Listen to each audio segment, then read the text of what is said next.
Lisa Morgan walked through the grand halls of the Galactic Council. The massive building seemed to stretch forever, with high ceilings and strange alien architecture. Though she had been Earth's ambassador for 3 years now, she still felt small among the representatives of 1,000 worlds. Today's meeting was important. Lisa straightened her blue uniform and took her seat at the human section. Earth had only joined the Council 15 years ago, making humans one of the newest species in galactic politics. Many older races still looked down on them. The Council chamber was a huge round room. Different aliens sat in sections based on their alliance or star region. Some looked almost human. Others were so strange Lisa still had trouble looking at them directly. The air smelled of strange spices and chemicals from the various atmospheres needed by different species. At the center, the 5 elders of the Council sat on raised platforms. These ancient beings had guided galactic politics for centuries. Elder Zorix, who looked like a tall blue humanoid with 4 arms and silver eyes, called the meeting to order. We gather to discuss the territorial dispute between the Vexeri Empire and the Borland colonies, Elder Zorix said in a voice that somehow translated perfectly to all present. Lisa watched carefully. The Vexeri territory was expanding toward human space. The reptilian Vexari were known for their aggressive expansion and military power. Their scales shimmered in green and gold under the lights as their ambassador, Sleth, rose to speak. The Borland colonies have no legal claim to these systems, Sleth said, his forked tongue flicking between words. The Vexeri Empire has historical rights to these regions dating back 300 years. The Borlands, small furry beings with large eyes, protested loudly. Their spokesperson tried to argue but was mostly ignored by the larger delegation of Vexari. Lisa noticed movement at the elder platform. Elder Zorix raised all 4 of his hands, and the room fell silent. Before we continue with this matter, I must address a concerning development, Elder Zorix said. He turned his silver eyes toward the Vexari delegation.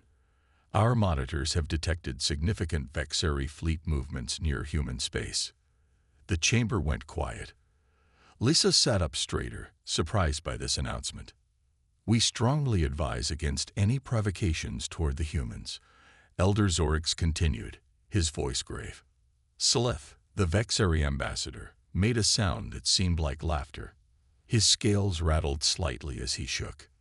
These humans, Sleth said, pointing a clawed finger toward Lisa. They barely have working warp drives. Their ships are primitive. Their weapons are simple. Why should the mighty Vexeri fear such creatures? Elder Zorix's expression remained serious. The humans are different from other species we have encountered. They evolved on what many would classify as a death world. Their history is filled with conflict, both against their planet and themselves.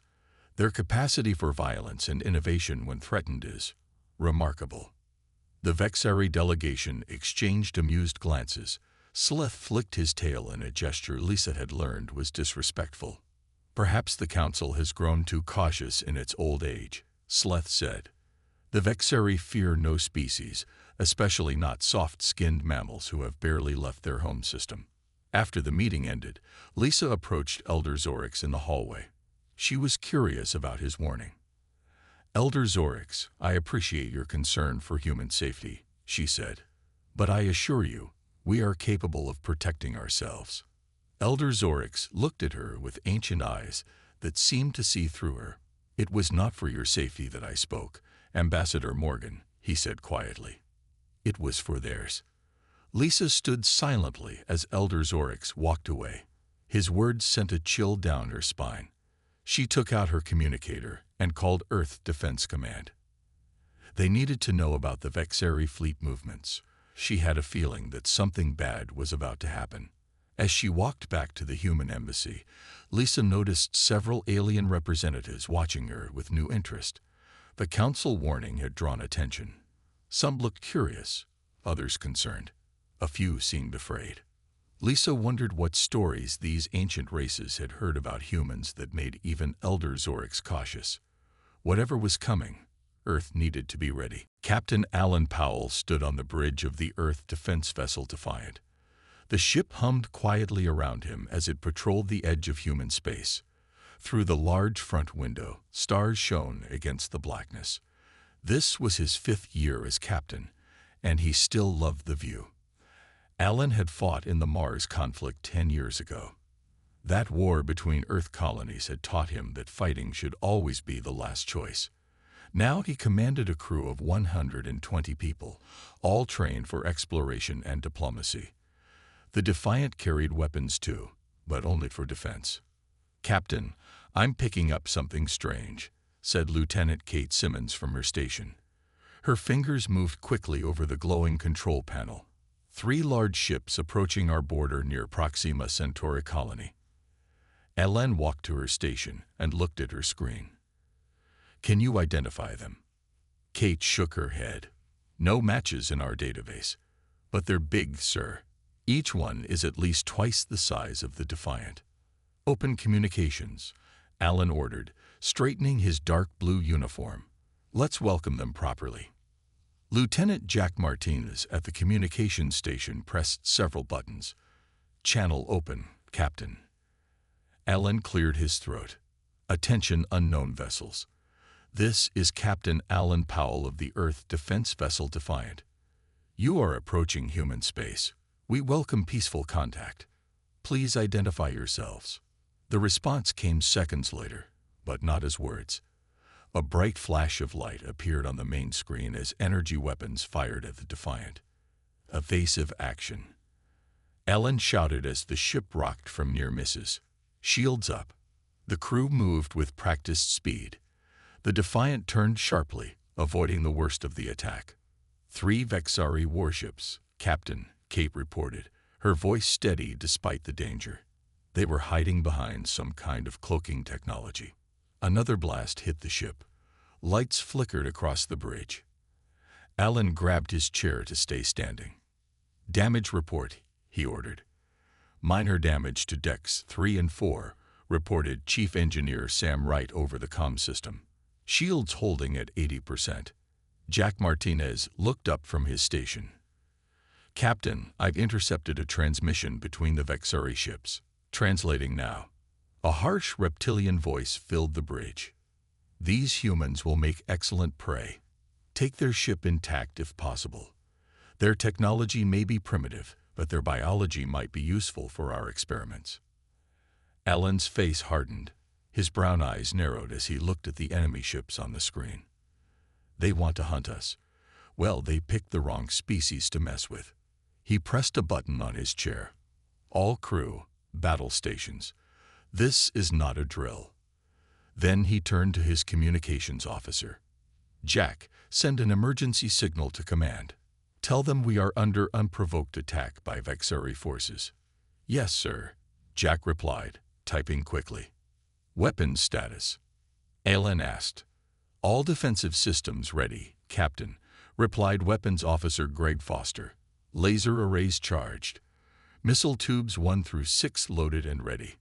The Defiant shook again as another energy blast hit their shields. "Return fire," Alan ordered. "Target their weapon systems only. Let's show them humans don't go down easily." Greg nodded and pressed several controls. The Defiant's weapons fired, bright beams of energy shooting toward the nearest Vexari ship. To everyone's surprise, the shot hit perfectly, causing the alien ship to spin slightly. "Direct hit," Greg reported. "Their forward weapons are damaged." Alan smiled grimly. "Good. Now let's see if we can disable the other 2 before their friends arrive." Kate looked up from her station.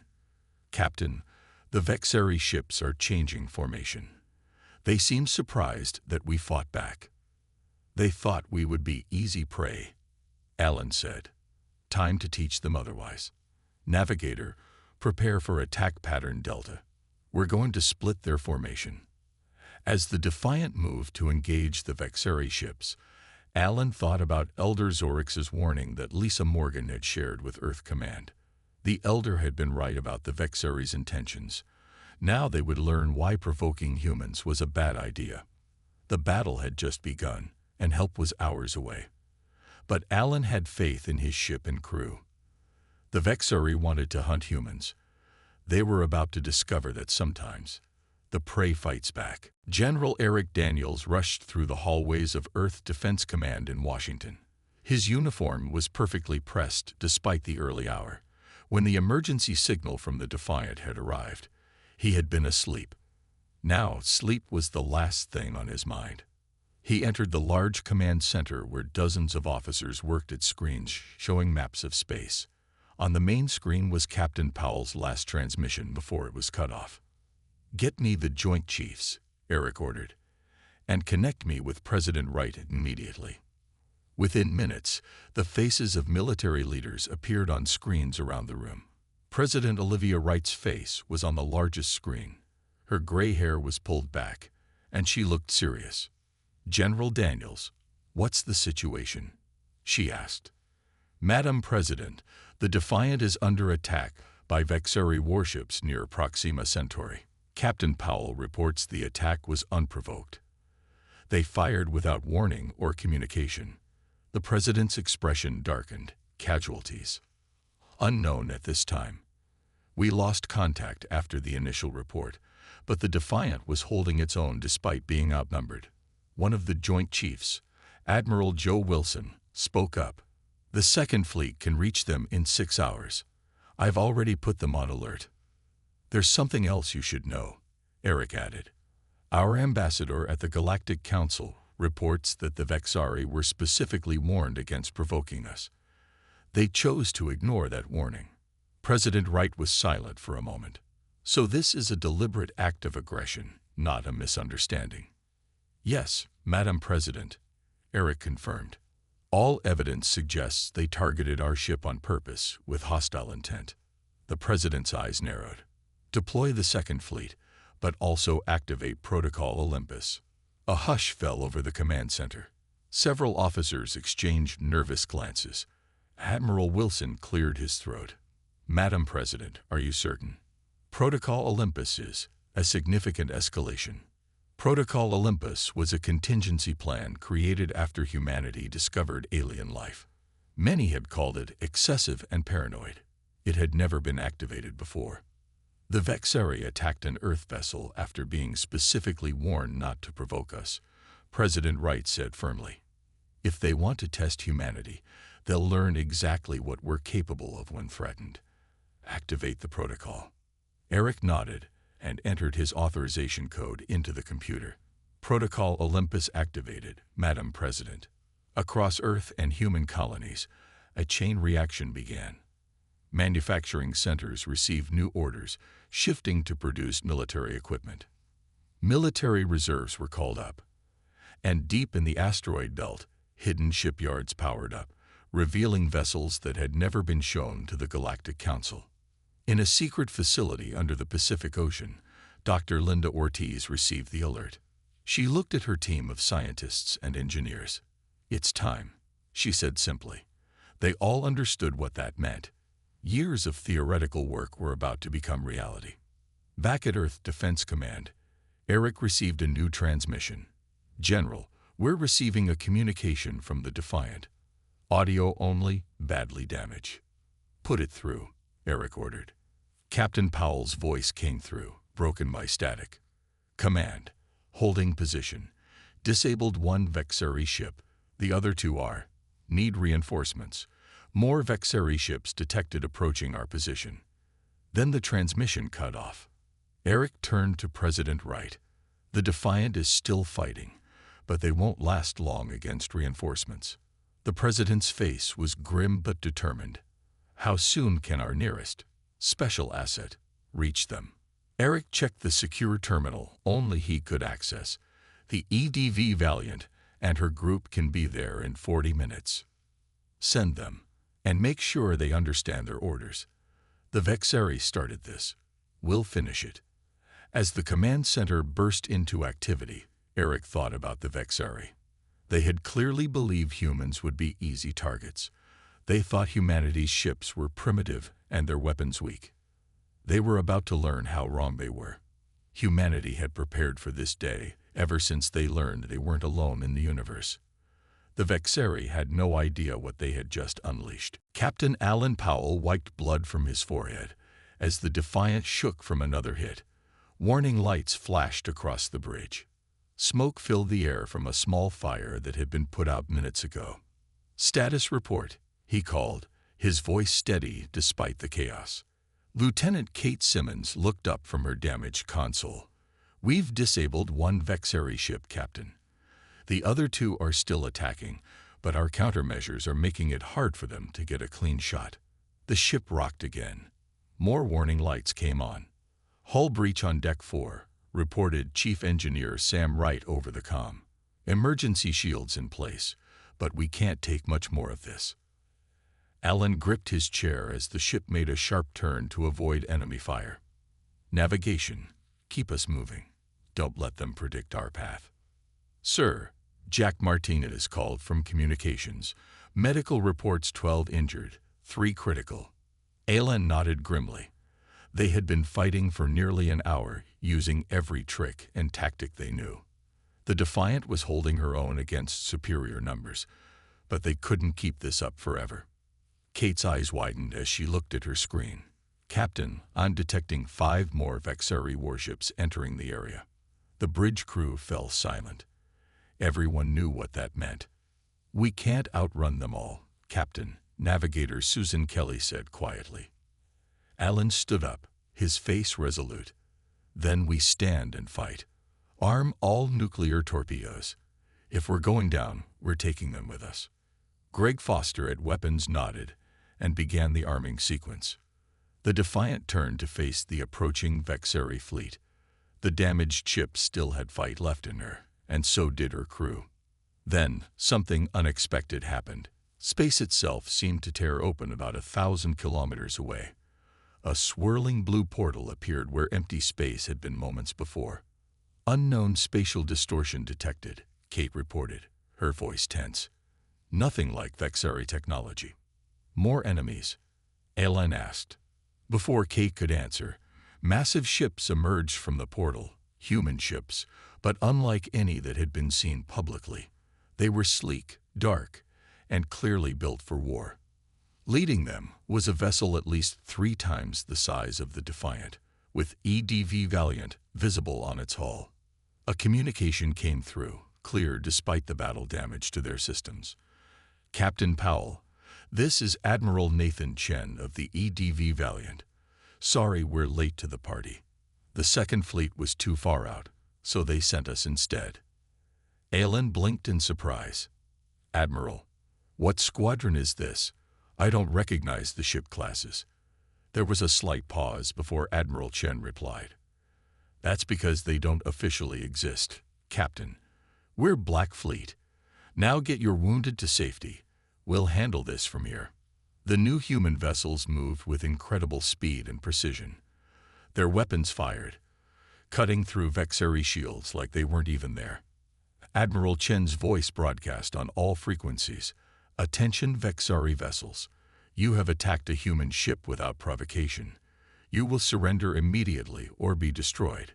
The Vexeri responded by concentrating their fire on the Valiant. It was a mistake.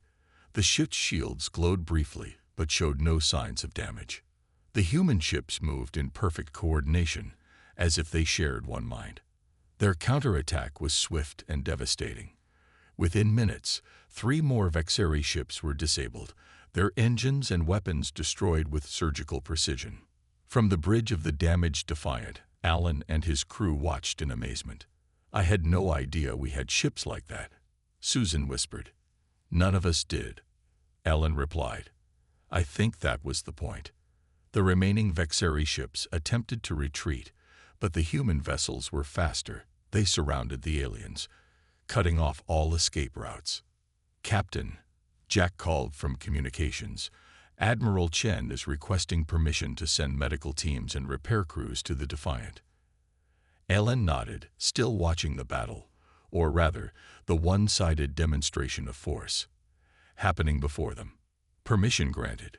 As the Defiant's crew began to understand what was happening, a sense of pride replaced their fear. The Vexeri had thought humans were weak, primitive, and easy prey. Now they were learning the truth that the Galactic Council had tried to warn them about.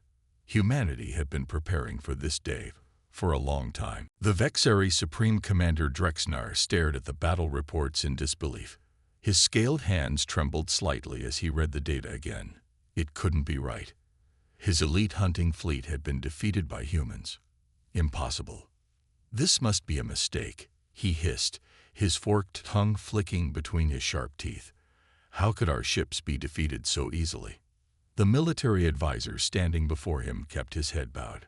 The reports are accurate, Supreme Commander. 7 of our warships disabled or destroyed. The rest forced to retreat. The humans had unexpected capabilities. Drexinar's yellow eyes narrowed to slits. His tail lashed back and forth, knocking a small ornament off his desk. They are primitives. Their world was discovered barely a century ago. They have no advanced weaponry, no significant fleet. The intelligence we had on human capabilities appears to have been incomplete, the advisor said carefully. Drexinar stood up suddenly, towering over his advisor. His clawed hand slammed down on his desk. Send the 3rd and 4th battle groups, he ordered. Crush these humans and bring me their leaders in chains. I want their planets claimed for the Vexari Empire. The advisor looked up, his scales paling slightly. Supreme Commander, perhaps we should consider the Council's warning more carefully. If the humans have hidden such technology from us, they may have other surprises. They are mammals. Drexnar roared. Soft, weak creatures who barely survive their own planet. What we saw was a lucky defense, nothing more. Our full might will overwhelm them. Meanwhile, on Earth, an emergency meeting was taking place at the highest levels of government. President Olivia Wright sat at the head of a table surrounded by military and intelligence leaders. The Black Fleet performed perfectly, General Eric Daniels reported. The Vexari never stood a chance. The Defiant is being repaired, and her wounded are receiving treatment. President Wright nodded. And our intelligence on the Vexari response. A woman with short gray hair, Director Judy Rodriguez of Earth Intelligence, spoke up. Our sources indicate Supreme Commander Drexnar is mobilizing their main battle fleets. He refuses to believe humans could defeat his forces legitimately. So they're doubling down instead of backing off, the president said. What are our options? General Daniels brought up a holographic display showing a star map. We can engage their fleets here, at the border of our space. That would be the safest option. Director Rodriguez shook her head. The Vexari won't stop unless they learn their lesson completely. They're conquerors by nature. If we just defend, they'll keep coming back with larger forces. What do you suggest? The president asked. Operation Thunderbolt, Director Rodriguez said simply. The room fell silent. Operation Thunderbolt was one of their most aggressive contingency plans. Admiral Nathan Chen, freshly returned from the battle, spoke up. We have the capability. The Black Fleet could penetrate deep into Vexari space undetected. We could reach their homeworld. President Wright's face was stern as she considered the options. I don't want war. I don't want to destroy their civilization. But I will not allow Earth or our colonies to be threatened. The goal wouldn't be destruction, General Daniels clarified. It would be demonstration. Show them our true capabilities so clearly that even Drexnar can't deny it. After several moments of thought, the president nodded. Prepare Operation Thunderbolt. But this is to be a demonstration only. No civilian casualties if possible. We want to show strength, not cruelty. In a secure meeting room halfway across the world, Colonel Wendy Baker received her briefing. Her team of 12 elite soldiers listened carefully to Admiral Chen. Your mission is simple, the Admiral explained. Get in, deliver the message, get out. No casualties if possible. This is a demonstration, not an attack. Colonel Baker nodded, her face serious. And if they don't take the hint? Admiral Chen's expression was grim. Then we move to Phase 2. But let's hope it doesn't come to that. Within hours, the stealth ship Nightshade departed Earth orbit. Using technology the humans had kept hidden from the galactic community, they slipped past the Vexari border defenses undetected, heading straight for the heart of the Vexari Empire, their homeworld, Vexar Prime. The capital city of Vexar Prime glowed with lights as night fell. Tall buildings with curved architecture rose into the sky. In the central square, a huge crowd of Vexari had gathered to celebrate the launch of their great fleet. They were sure it would crush the human threat once and for all. Supreme Commander Drexnar stood on a high platform, addressing his people. His scales gleamed under the bright lights as he spoke of Vexari superiority and coming victory. Our mighty ships will teach these humans their proper place in the galaxy, he declared to loud cheers. The Vexari Empire has ruled the stars for 1,000 years. No young species can stand against us. As the crowd roared its approval, something strange happened. The sky above the central government district suddenly darkened. A shadow passed over the celebration, blocking the light of Vexar's 3 moons. The cheering stopped. Thousands of scaled faces looked up in confusion. Hanging in the sky directly above the Supreme Command Center was a human ship. It had appeared without warning, without any alarms sounding. The Nightshade hovered silently, its weapons visibly armed but not firing. Panic began to spread through the crowd. How had a human ship reached their homeworld? How had it gotten past their defenses? Supreme Commander Drexnar stared upward, his yellow eyes wide with shock and rage. Impossible, he hissed. Sound the alarms. Activate planetary defenses. Colonel Wendy Baker's voice broadcast on all Vexari frequencies. Attention, people of Vexar. Your leaders have started a war with humanity without cause. We have reached your homeworld without being detected. We could have attacked without warning, just as your ships did to ours. The message paused to let the words sink in. The Vexari in the square looked at each other in confusion and fear. Their mighty defenses had failed completely. Colonel Baker continued, "Instead, we offer one chance for peace. Recall your fleets. Stop all attacks. Open talks. You have 6 hours to respond." Supreme Commander Drexnar was shaking with anger. "Shoot them down," he shouted into his communicator. "How did they get past our defenses? Shoot them." Vexari defense systems activated. Weapons on buildings and in orbit targeted the human ship, but the Nightshade moved with impossible speed, evading every shot with ease. To demonstrate their capability, Colonel Baker authorized a single precision strike.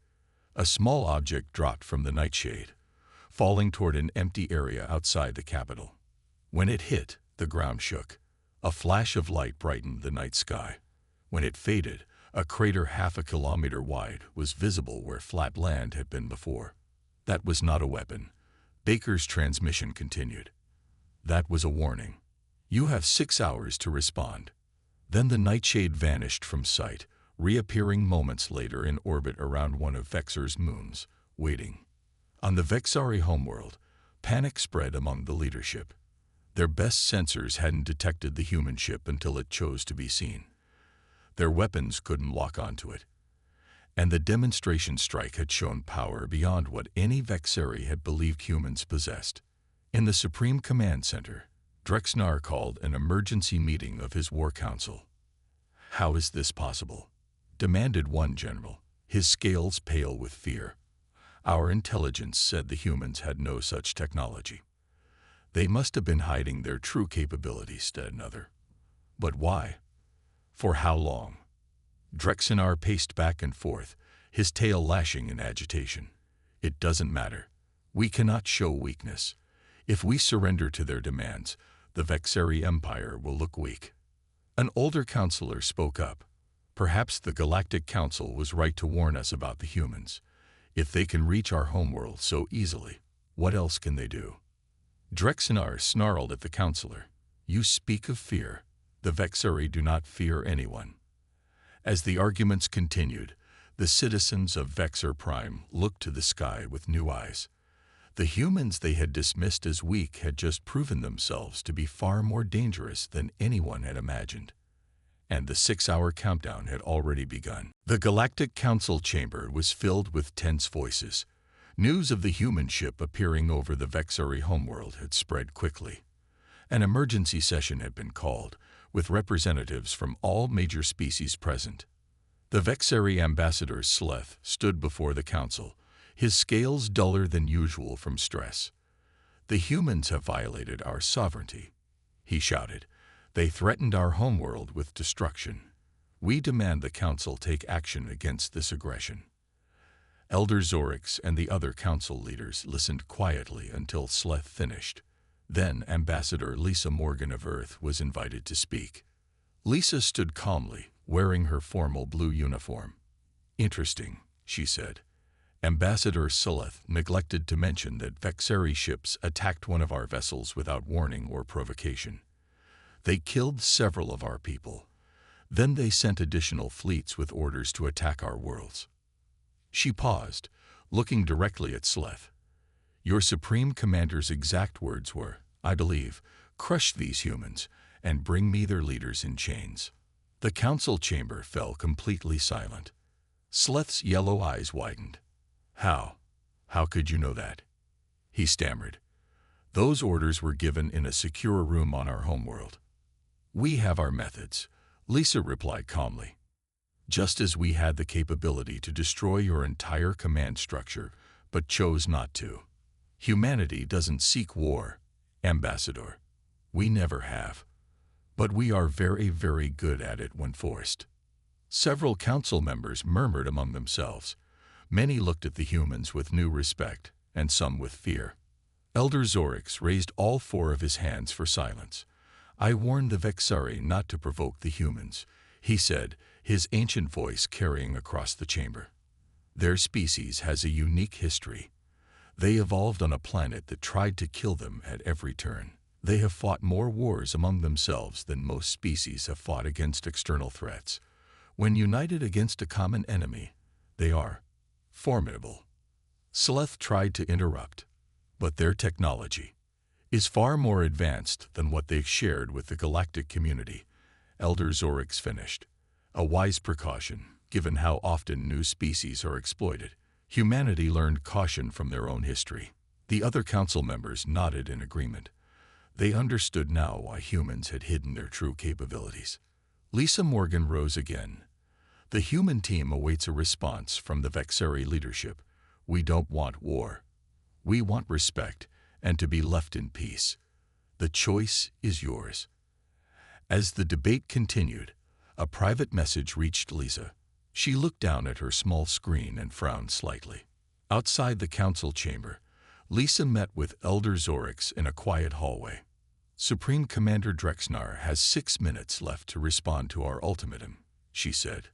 "Our intelligence suggests he plans to refuse and attack our ship instead." Elder Zorix's silver eyes looked troubled. "That would be most unwise." "Yes," Lisa agreed. "We hope the demonstration would be enough to avoid further conflict." "What will your people do if he attacks?" Elder Zorix asked. Lisa's face was serious. "We will defend ourselves, but we will still try to minimize casualties. Humans have seen enough war to know its cost." Elder Zorix studied her for a moment. "Your species is a curious mix of warrior and peacemaker. Most races in the galaxy are either one or the other." "Perhaps that's why you warned the Vexari about us," Lisa said. "You understood that aspect of humanity." "I did," Elder Zorix admitted. "I have studied your history. Your people have created terrible weapons, but also chosen many times not to use them. You fight fiercely, but prefer peace. It makes you unpredictable to species like the Vexari, who only understand dominance and submission." Lisa's screen flashed with another message. Her expression grew more serious. "What is it?" Elder Zorix asked. "Time's up," Lisa said. "And Drexnar has made his choice." Back on Vexar Prime, Supreme Commander Drexnar gave his final order. "Destroy the human ship. Use everything we have. Show no mercy." The Vexari defense systems activated, targeting the area where the Nightshade orbited their moon. They fired with everything they had. But the Nightshade wasn't there when the weapons arrived. Supreme Commander Drexnar smiled as reports came in that his weapons had fired. His smile faded quickly when he learned they had hit nothing. The human ship had somehow disappeared again. "Find them," he roared at his officers. "Search every part of our system." A young officer approached nervously. "Supreme Commander, your private chamber has been breached." Drexnar rushed to his secure room, flanked by guards. The door was still locked, the security systems still active. But when he entered, he found Colonel Wendy Baker sitting calmly at his desk. "How is this possible?" he hissed, his tail lashing in anger. "You still don't understand," Baker said. "You were warned. The Galactic Council warned you. We warned you. Yet you continue to believe we are primitive because we're younger than your civilization." She stood and activated a holographic display showing the location of every Vexeri fleet in space. Then, one by one, small lights began blinking beside each fleet. "Those are human stealth vessels, positioned near your ships. They've been there for days. We could have ended this at any time." Drexnar slumped into a chair, his scales pale with shock. "Humanity doesn't want your territory," Baker continued. "We don't want to destroy your civilization. We want peaceful coexistence. But we will not be threatened or attacked. Those who try will learn why the Council warned against provoking us." 2 days later, the Vexeri announced a change in leadership. Supreme Commander Drexnar had been removed from power. The new government immediately recalled all fleets and requested peace talks with Earth. At the Galactic Council, Ambassador Lisa Morgan met with Elder Zorix in a quiet garden area. "The peace talks are going well," she told him. "The new Vexeri leadership seems genuinely interested in cooperation rather than conquest." Elder Zorix nodded. "They have learned an important lesson, one that other species would be wise to remember." Lisa looked at the ancient being curiously. "You knew, didn't you, about our hidden capabilities?" "We suspected," Elder Zorix replied. "Your species is fascinating, Ambassador Morgan. You prepare for the worst while hoping for the best. You hide your strength until threatened. Most interesting of all, you show mercy when you could easily destroy your enemies." "That's the lesson the Vexeri missed," Lisa said. "Humanity's real strength isn't in our weapons or ships. It's in our ability to survive, adapt, and overcome, and then choose peace when we could choose revenge. A lesson many species could benefit from learning." Elder Zorix agreed, though preferably not the hard way, as the Vexeri did.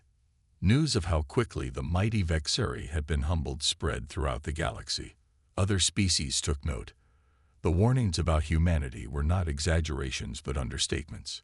The humans didn't boast of their strength or use it to intimidate others, and that made them all the more impressive. 1 month later, the Galactic Council issued a new official advisory. "Do not provoke the humans. They prefer peace, but excel at war. Their capacity for both destruction and mercy is unmatched. Those who mistake their diplomacy for weakness do so at their own peril."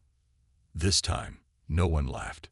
In her office at the Earth Embassy, Lisa Morgan received the newly signed peace treaty with the Vexeri. It guaranteed mutual respect and cooperation. Captain Alan Powell had recovered from his injuries and been promoted for his bravery. The Defiant had been repaired and was back on patrol. Earth had revealed some of its technology to the galactic community, but not all. Some secrets were still kept, just in case. Humanity had learned to be careful. As she looked out her window at the stars, Lisa thought about Elder Zorix's words. Humans were indeed a strange mix of warrior and peacemaker. They had fought among themselves for centuries, but united when facing an external threat. They built weapons hoping never to use them. They prepared for war while working for peace.